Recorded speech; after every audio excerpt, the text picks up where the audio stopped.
حضرت عمر فاروق رضی اللہ تعالی عنہ. حضرت سیدنا ابو موسیٰ اشعری کہتے ہیں کہ میں نے صفائی کی، مال غنیمت کی میں نے صفائی کی تو ایک دینار مجھے کہیں پڑا ہوا مل گیا. تو فرماتے ہمیں اجازت ہوتی تھی کہ ایک آدھ دینار ہم اپنی مرضی سے کہیں خرچ کر سکتے. اگر آپ ناراض نہ ہوں تو ہمارے ہاں جب چیئرمین صاحب ناظم صاحب ٹھیکے دیتے ہیں تو ٹھیکیدار ان کا چھوٹا بھائی ہوتا ہے یا چچا کا بیٹا ہوتا ہے یا خالہ کا بیٹا ہوتا ہے. وہ خود ناظم ہوتے ہیں اور ان کا چھوٹا بھائی ٹھیکیدار ہوتا ہے.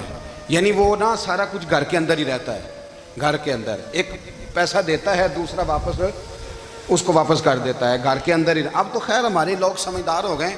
ایک بندہ ایک سیاسی جماعت میں ہوتا ہے، دوسرا دوسری میں، اور تیسرا جس کی بھی حکومت آئی حکومت تو ہماری رہے گی نا. ایک بندہ تو ہے نا اس جماعت میں. یہ اچھا لوگوں نے ایک طریقہ نکالا ہے. تو حضرت عمر کے بیٹا گزر رہا تھا تو حضرت ابو موسیٰ اشعری کہتے ہیں میں نے صفائی کی تو ایک دینار نکلا. تو میں نے وہ ایک دینار حضرت عمر کے بیٹے کو دے دیا. میں نے کہا لو بیٹا اپنے چچا کی طرف سے تحفہ. تو گھر جا کے انہوں نے حضرت عمر کو بتایا کہ چچا نے پیسے دیے ہیں. چھوٹے بچے تھے. حضرت عمر نے حضرت ابو موسیٰ اشعری کو بلا لیا اور بلا کے فرمانے لگے میں تو تمہیں اپنا دوست جانتا تھا اور تو نے میری اولاد کو ہی دنیا دار بنانا شروع کر دیا. میرے بچوں کو تم نے دنیا دار پیسوں پہ لگانا شروع کر دیا. میں تو تمہیں یار سمجھتا تھا. فرمایا تمہیں چاہیے تھا میرے بیٹے کو نصیحت کرتے کہ بیٹا پیسوں سے رب راضی نہیں ہوتا، اس کی رضا والے کام کیے جائیں تو رب راضی ہوتا ہے. اور فرمایا تمہیں کوئی اور گھر نہیں ملا تھا تباہ کرنے کے لیے، میرا ہی گھر ملا تھا. اٹھاؤ اپنا دینار اور خبردار آج کے بعد میرے بچوں کے ساتھ یہ والی نیکی نہ کرنا. اور ہمارا کیا سٹیٹس ہے؟ دوستی ہے یہ اس سے جو تحفے زیادہ دے، جو بچوں کو خراب کرنے میں مدد زیادہ کرے اس کے ساتھ گرانا. حضرت عمر نے گھر پہ اور سب سے بڑھ کر اپنی ذات پہ توجہ کی. حضرت ابو مالک رضی اللہ تعالیٰ عنہ کہتے ہیں میں عمر کے پیچھے پیچھے ایک باغ میں گیا، اکثر اس باغ میں جایا کرتے تھے. اور عمر جا کے تو درخت کے نیچے بیٹھ گئے اور فرمانے لگے او امیر المومنین اللہ سے ڈر جا، ورنہ جس رب نے حکومت دی ہے وہ عذاب بھی بڑا دے گا. ڈر جا رب سے. کبھی ساری زندگی حضرت عمر نے اپنا کوئی تعارف نہیں کرایا، کبھی نہیں. ایک بندے نے آپ کے سامنے تعریف کر دی آپ کی تو فرمانے لگے تو خود بھی ہلاک ہوا اور مجھے بھی ہلاک کر دیا. کیا ضرورت پڑی ہے میری تعریفیں کرنے کی؟ اتنی دیر میری تعریف میں لگائی. اللہ کا ذکر کرتا رب تجھے ثواب دیتا، حضور پہ درود پڑھتا تو رب تیرے اوپر رحمتیں نازل کرتا. کس چکر میں ہے؟ آج جتنا اچھی کوئی خوشامد کرے اتنی اچھی وزارت ملتی ہے، جتنی اچھی اس کو جو ہے وہ چاپلوسی کرنی آیا درجہ بھی اسے اتنا ہی اچھا ملتا ہے. حضرت عمر فاروق رضی اللہ تعالیٰ عنہ آپ کے بیٹے کہتے ہیں، صاحب فتوح الشام نے لکھا ہے، آپ کے صاحبزادے کہتے ہیں میں نکلا تو میرے ابا جی اپنی پشت پر مشکیزہ رکھ کے کنویں سے پانی بھر کے آ رہے. میں دوڑ کے آگے گیا، میں نے کہا ابا جی مجھے دے دے. فرمانے لگے بیٹا تیرا کیا خیال ہے؟ کوئی اور نہیں تھا مشکیزہ بھر کے لانے کے لیے؟ تیرا کیا خیال ہے؟ کہا ابا جی بڑے لوگ تھے پر آپ کیوں اٹھا رہے ہیں؟ فرمانے لگے نفس ذرا میرا بڑا ہو گیا تھا، اسے ذرا ذلیل کر رہا ہوں، ذرا اپنا محاسبہ کر رہا ہوں. یہ مجھے کہہ رہا تھا تو بڑی چیز ہے تو میں ابھی مشکیزہ گھر رکھ کے آؤں گا، پھر تیری ماں نے مجھے کہا ہے کہ گھر میں لکڑیاں کوئی نہیں جلانے کے لیے، پھر میں جنگل سے لکڑیاں کاٹ کے لاؤں گا. اب میں امیر المومنین بن کے تو میرا نفس تھوڑا بڑا ہو گیا. اب یقین کریں ہمارا آزما خراب ہو جاتا ہے جب تک ہمارا تعارف صحیح نہ ہو، ہمارا تعارف ٹھیک نہ ہو. میں یہ ہوتا ہوں، میں وہ ہوتا ہوں. چھوڑ مٹی دیں تے مٹی رہنا ہی، مٹی دیں تے مٹی دیں تے مٹی رہنا ہی. ایویں کادی بلے بلے اج مٹی دے اتے بندیا تے کل مٹی دے تھلے. مٹی دیں تے مٹی رہنا ہی کادی بلے. مجھے پوچھ لو، مجھے جان لو، میرا نام لے لو، میں بھی آیا ہوں، میں بھی ہوتا ہوں. میرا بھی یہ تذکرہ ہے، میں بدکار پرانا خادم کسے در ملی نہ ڈھوئی. اے تے واصف یار نے نظر جو کیتی تے واصف واصف ہی ہوئی. یہ تو بڑی بات کی بات ہے، تو بات کی بات ہے صاحب. ورنہ من نانم کے من نانم، جو ہم ہیں اس کا ہمیں پتہ تو ہے نا بھائی. کبھی بھی یہ جو ذات کا چکر ہے نا، میں بھی ہوں مجھے بھی، او بھائی یاد رکھو میں کون ہوں. یہ جو نام نمود اور یہ خواہشیں اور یہ جو وقار، یہ تو کمزور لوگوں کا طریقہ ہے. جس کو اپنا تعارف کرانا پڑ گیا اس سے بھی زیادہ کمزور کوئی ہے. فوٹو میں دکھاتا پھرتا ہے فلانے کے ساتھ فوٹو فلانے، تو کمزور بندے یہ کام کرتے. حضرت عمر فاروق اللہ اکبر، حضرت عمر جیسا بندہ 24 لاکھ مربع میل کا حکمران، اور شاہ روم کو خط لکھ کے کہتا ہے میں منت نہیں کرتا، میں حکم دیتا ہوں. اتنا تگڑا بندہ. جنگ قادسیہ کے لیے حضرت سعد بن ابی وقاص کو بھیجا. فتوح الشام پڑھ کے دیکھیں. حضرت عمر بڑے پریشان ہیں, اتنے دن ہو گئے کوئی رپورٹ ہی نہیں آئی. اب تو موبائل ہے نا, تو ایک ایک منٹ کی رپورٹ لیں آپ, بلکہ آپ ایک ایک منٹ کی فوٹو لیں. اب رپورٹ تو دور رہ گئی. حضرت عمر فاروق رضی اللہ تعالیٰ عنہ بڑے پریشان ہیں کہ قادسیہ میں حضرت سعد بن ابی وقاص کے ساتھ لوگ جہاد کرنے گئے, رپورٹ کوئی نہیں آ رہی. اتنے پریشان تھے کہ باہر نکل کے نا اس رستے پہ بیٹھ جاتے جو رستہ قادسیہ کی طرف سے آتا تھا. اس جو بھی آتا جاتا پوچھتے جنگ کے کیا حالات ہیں. ادھر جب اللہ نے فتح دے دی نا, تو حضرت سعد بن ابی وقاص رضی اللہ تعالیٰ عنہ نے ایک قاصد کو خط دے کے بھیجا. کہنے لگے عمر کے پاس جاؤ, انہیں اطلاع دو کہ الحمدللہ اللہ نے اسلام کو فتح عطا کر دی. یہ حضرت عمر کو جا کے دینا. وہ بڑے پریشان ہوں گے. وہ جو اس زمانے میں اس طرح ہوتا تھا کہ کئی دور دور سے صحابہ جو دوسرے شہروں کے ملکوں کے رہنے والے ہوتے تھے وہ بھی آ کے شامل ہو جاتے تھے جہاد میں. کوئی ایک دفعہ مدینے آیا, کوئی 2 دفعہ آیا, پھر اپنے اپنے علاقوں میں. بہت سارے لوگوں نے زیادہ دفعہ حضرت عمر کو دیکھا بھی نہیں تھا. وہ جو قاصد خط لے کے آیا تھا نا, اس نے 1 دفعہ دیکھا تھا. حضرت عمر بوڑھے ہو گئے, وہ پہچانتا نہیں تھا. میری بات کی سمجھ آ رہی ہے آپ حضرات کو؟ ادھر سے وہ خط لے کے آ گیا. حضرت عمر مدینے سے باہر نکل کے اس روڈ پہ بیٹھے تھے جو قادسیہ سے آتا تھا. جب وہ اس آدمی کو آتے دیکھا تو حضرت عمر اٹھ کے کھڑے ہو گئے, فرمانے لگے قادسیہ سے آ رہے ہو؟ وہ کیا کہتا ہے؟ پھٹے پرانے کپڑے, ٹوٹے ہوئے جوتے, سر پہ پرانی پگڑی. کہنے لگے غلام مدینے کے رہنے والے ہو؟ حضرت عمر کہنے لگے ہاں مدینے کا ہوں. کہا میں قادسیہ سے آیا ہوں, الحمدللہ اللہ نے اسلام کو فتح دے دی ہے, الحمدللہ کفر کی کمر ٹوٹ گئی ہے. اس نے یہ بات کر کے تو گھوڑے کو ایڑی لگائی, گھوڑا دوڑنے لگا مدینے کے. حضرت عمر بھی ساتھ ساتھ دوڑ رہے. فرمانے لگے اچھا بتاؤ خالد بن ولید کا کیا حال ہے؟ تھوڑا آگے جا کے فرمانے لگے اسامہ بن زید کیسے ہے؟ وہ کہتے ہیں ٹھیک ہے. پھر اس نے اور گھوڑا, عمر ساتھ ساتھ دوڑ رہے ہیں, ساتھ ساتھ. 24 لاکھ مربع میل کا حکمران, ایک جوتا پیر سے نکل گیا, عمر دوڑ رہے ہیں. آگے جا کے پوچھتے ہیں سعد بن ابی وقاص کا کیا حال ہے؟ کہ حضور وہ بھی ٹھیک ہے. کتنے لوگ میرے شہید ہو گئے مسلمانوں میں سے؟ کہنے لگا صحیح گنتی کا نہیں پتا, یہ لفظ ادا ہوتے ہوتے مدینے کی سرحد آ گئی. لوگوں نے عمر کو گھوڑے کے ساتھ دوڑتے دیکھا تو کہا امیر المومنین کیوں دوڑ رہے ہیں؟ وہ غلام چھلانگ لگا کے نیچے آیا, قدموں میں بیٹھ گیا. کہنے لگا حضور آپ نے بتایا ہی نہیں آپ امیر المومنین ہیں. آپ فرمانے لگے کیا بتاتا؟ میں تو اونٹ چرانے والے کا پتر ہوں, کیا بتاتا؟ وہ عمر ہوں جس نے اپنے گناہوں کا حساب دینا ہے. کیا بتاتا جو سعد بن ابی وقاص کو جہاد پہ بھیج کے خود بزدلوں کی طرح گھر میں بیٹھا ہے؟ کیا بتاتا؟ کوئی حیثیت نہیں, کوئی تار. تو نے اچھا کیا, تو مجاہد تھا, مجھے ساتھ ساتھ دوڑایا, تو نے اچھا کیا. جتنے لوگ تھے چیخیں مار کے رونے لگے. حضرت فاروق اعظم سے کہنے لگے عمر جب تک تیرے جلوے رہیں گے اللہ کامیابیاں ہی عطا فرمائے گا, جب تک تیرا رنگ رہے گا اللہ تعالیٰ نوازتا ہی رہے گا. کچھ نہیں کبھی اپنا آپ ظاہر ہی نہیں کیا. بہت بڑے تھے, بہت بڑے تھے حضرت عمر, بڑے تھے, لیکن ساری زندگی اپنے محاذ. حضرت ابو رافع غلام تھے, قرآن پاک بڑا سونا پڑھتے تھے. حضرت عمر جب بھی انہیں ملتے کہتے ابو رافع تو عمر سے اچھا ہے, قرآن بڑا شاندار پڑھتا ہے. تو وہ کہتے حضور اگر میں قرآن صحیح پڑھتا ہوں تو آپ کو قرآن کی تشریح زیادہ صحیح آتی ہے, آپ بھی تو مجھ سے افضل ہیں. تو آپ فرماتے نہیں پھر بھی تو مجھ سے افضل ہے. کیوں؟ اس لیے کہ تو اپنے غلام اپنے آقا کی نوکری بھی ٹھیک کرتا ہے اور رب کی عبادت بھی ٹھیک کرتا ہے, اور مجھے خالی صرف عبادت کرنی ہوتی ہے وہ بھی ٹھیک نہیں کر پاتا. ساری زندگی اپنا محاسبہ, ساری زندگی اپنے گریبان میں دیکھا, ساری زندگی اپنے آپ کو پرکھا, اپنے آپ کو ٹٹولا. 62 سال عمر بیت گئی. حضرت حذیفہ بن یمان ایک صحابی تھے, میرے نبی کریم علیہ السلام نہ ان سے راز کی باتیں کرتے تھے. ہر بندے کا عزمہ ٹھیک نہیں ہوتا, سب سے راز کی بات نہیں کرنی چاہیے. حضرت حذیفہ بن یمان کہتے ہیں حضور راز کی باتیں بتاتے ہیں. مدینہ منورہ میں جو منافقین تھے ان کی لسٹ بھی نبی پاک نے حضرت حذیفہ بن یمان کو دی تھی. جب کوئی مشکوک آدمی مر جاتا نا تو صحابہ کہتے ہیں ہم دیکھتے اگر حضرت حذیفہ نے جنازہ پڑھا ہے تو ہم بھی جنازہ پڑھ لیتے. نبی پاک نے بھی کچھ جنازے نہیں پڑھے, ترمذی میں ہے, فرمایا عثمان سے جو بغض رکھے اس کا جنازہ نہیں پڑھیں گے. حضرت حذیفہ بن یمان اگر جنازہ پڑھتے تو لوگ پڑھتے, وہ نہ پڑھتے تو لوگ جنازہ نہ پڑھتے. حضرت حذیفہ بن یمان کہتے ہیں جناب عمر فاروق کی خلافت کے آخری ایام تھے, کچھ دنوں کے بعد وہ شہید ہو گئے. فرماتے آدھی رات کا وقت تھا, میں گھر میں سویا تھا بڑا بے فکر, اچانک میرے دروازے پہ دستک ہوئی، میں گھبرا کے اٹھا، اتنی رات کو کون آیا؟ کہتے ہیں قربان جاؤں، دروازے پہ گیا تو امیر المومنین فاروق اعظم دروازے پہ۔ میں نے کہا عمر کوئی حکم تھا تو مجھے بلا لیتے۔ کہنے لگے میں نا امیر بن کے نہیں آیا، تیرا ویر بن کے آیا ہوں۔ امیر المومنین کی حیثیت سے سرکاری کام سے بلاتا تو وہاں بلاتا، مجھے ایک ذاتی کام پڑ گیا۔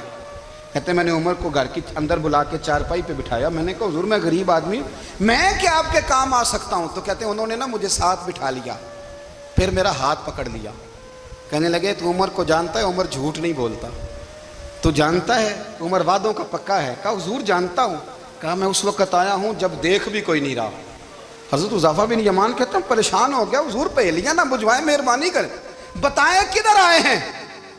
تو حضرت عمر فاروق فرمانے لگے 62 سال کا ہو گیا ہوں، 63 میں چل رہا ہے، داڑھی سفید ہو گئی ہے، پھل پک گیا، اٹھ فریدہ ستیا، داڑھی آ گئی پور، اگا نیڑے آ گئی، پچھا رہ گیا دور، اب قبر اشر کا معاملہ صاف نظر آنے لگا ہے۔ کہا حضور مجھ سے کیا چاہتے ہیں؟ حضرت عمر رو پڑے، کہنے لگے آج میں عشاء کے بعد نکلا ہوں تو نبی پاک کے صحابہ مجھے نیک کہہ رہے تھے، پھر میں نے بچوں کی ماں سے اور بچوں سے بھی پوچھا ہے، وہ بھی مجھ سے راضی ہیں، پر حذیفہ تیرے ساتھ نبی پاک راز کی باتیں کرتے تھے، سچ بتا کہیں عمر کا نام منافقوں میں شامل تو نہیں؟ سچ بتا ان منافقین میں تو شامل نہیں، کہیں اوپر سے تو نہیں سارا کچھ؟ حضرت حذیفہ بن یمان کہتے ہیں میں باپ کے مرنے پہ اتنا نہیں رویا جتنا عمر کے سوال پہ رویا۔ میں قدموں میں بیٹھ گیا، میں نے کہا نہیں عمر یہ تو میں نے نہیں سنا، لیکن یہ میں نے نبی پاک سے ضرور سنا ہے کہ میرے بعد اگر کوئی نبی ہوتا تو عمر ابن خطاب ہوتا۔ یہ میں نے اپنے کانوں سے سنا ہے کہ عمر جس گلی سے گزرے شیطان رستہ بدل جاتا ہے۔ یہ میں نے اپنے کانوں سے سنا ہے کہ 950 سال حضرت جبریل جناب عمر کی شان بیان کریں تو پھر بھی بیان نہیں ہو سکتا، یہ میں نے ضرور سنا۔ دوستو ساری زندگی حضرت عمر نے اگر دوسروں کا محاسبہ کیا تو اپنا اور اپنے بچوں کا بھی کڑا خیال رکھا، اپنی ذات پر بڑی توجہ دی۔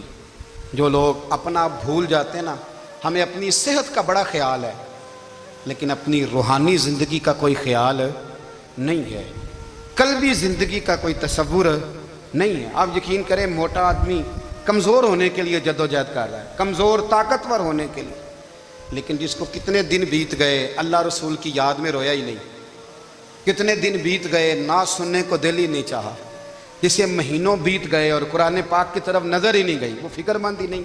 زندگی زندہ دلی کا نام ہے، مردہ دل کیا خاک جیا کرتے ہیں؟